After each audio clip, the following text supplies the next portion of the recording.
talking about the coaching matrix.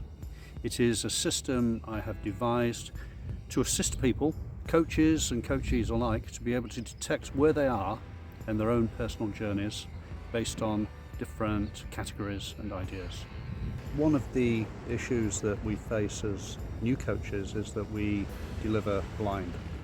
So we know that we want to assist somebody and we know that we want to help them, but we haven't really got a very good angle on what their needs are, because we haven't taken the time and put in the efforts to really diagnose what the issues are that the person faces.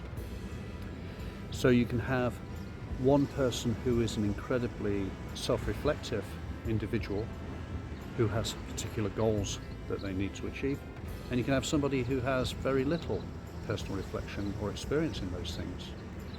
They both need your coaching, but they both need a slightly different approach. And I created a correlation or a matrix of advancing or staged different levels of development that you can detect in a client. So I've called this the coaching matrix. And if you're interested, I've put a copy of the coaching matrix into the description below. There's a PDF which you can download, and I invite you to do so because I think it could be potentially very useful.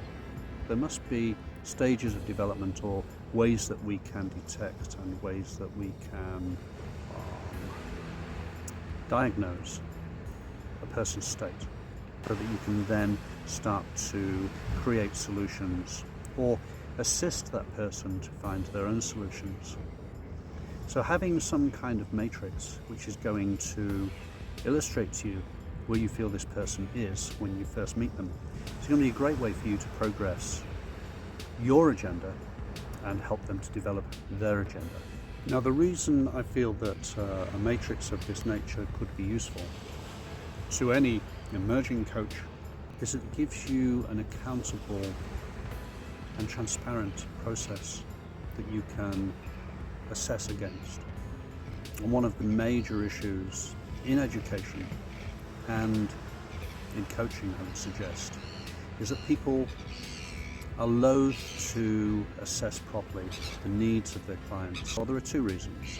The first one is they tend to assess according to their own capabilities and their own qualities and project things onto people which they don't have. And the second reason that people fail to assess properly is that they don't have an objective set of benchmarks against which to do their assessing.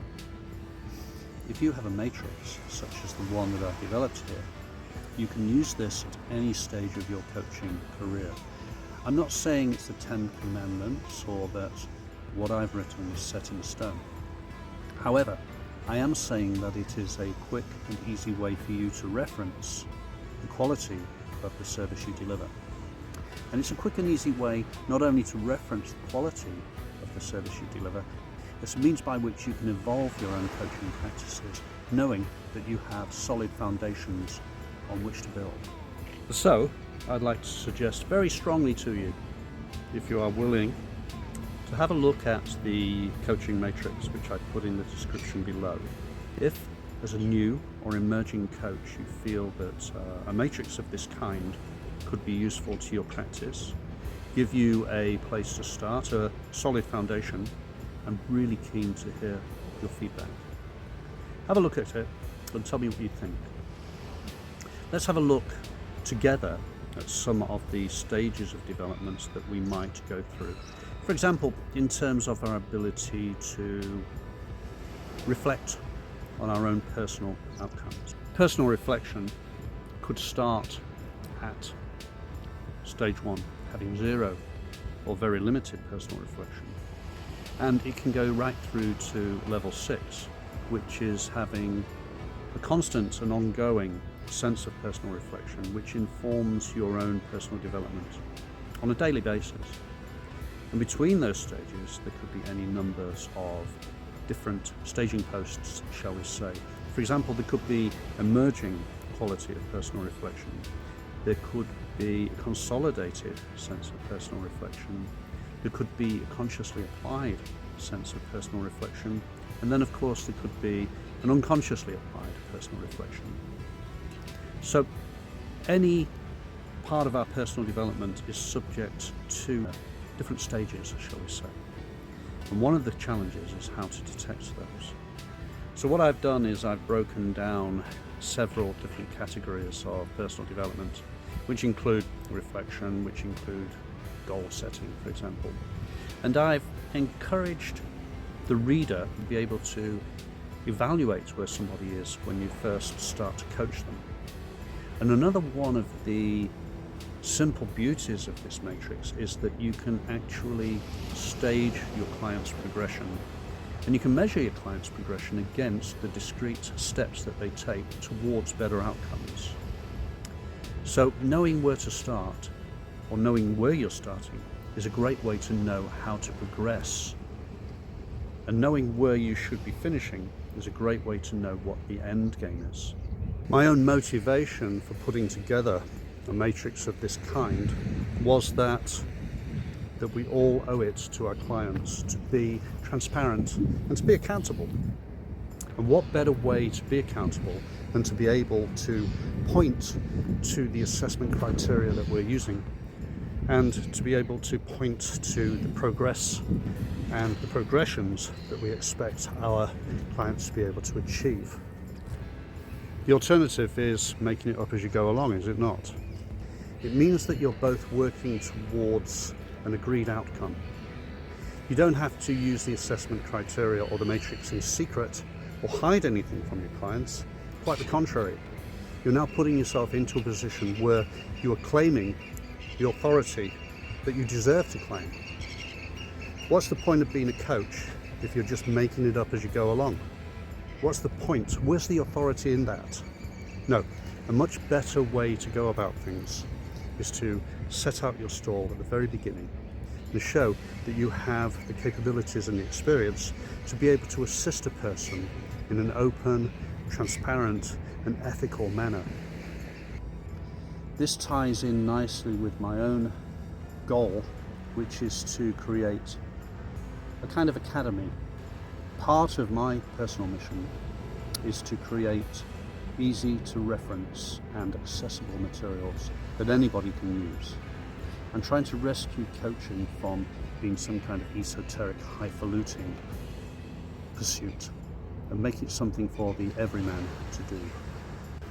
And what better way to make coaching something that every man can do than by creating a matrix and a sense of progression that every man can understand. That's the reason for the coaching matrix.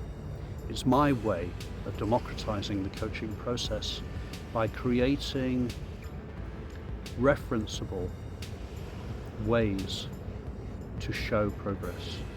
Then we're stepping closer to being able to professionalize our practices. And so what I'm aiming to do is to bring the best of what lifelong education has to offer and to integrate it into our coaching practices so that we can operate with our shoulders back and our heads up. One of the major issues I've faced as a new or emerging coach is that I've been flying blind because I was treating everybody as being equally coachable and equally deserving of the same delivery, regardless of how they present. And the truth of the matter is, different people have different needs, and different people present differently. My challenge was to see where they were on the scale of their own development. This matrix helps me greatly in this, is because it's given me the benchmarks and the accountable descriptors, really, of where somebody might be at the beginning of their own journey. I've widened the matrix to include coaching qualities, slightly more in depth and descriptive set of stages. I'll talk about this more in the future, but for now let's just stick with the coachee. What I'm seeking to do is to provide descriptions for the coach to apply to the coachee so that they can see where they are at any given stage of their journey. Coachee A might present very differently to coachee B. They still have needs which require development, but some need to start from scratch and some are already on the journey. Having that knowledge of how to describe this, I think, is very important.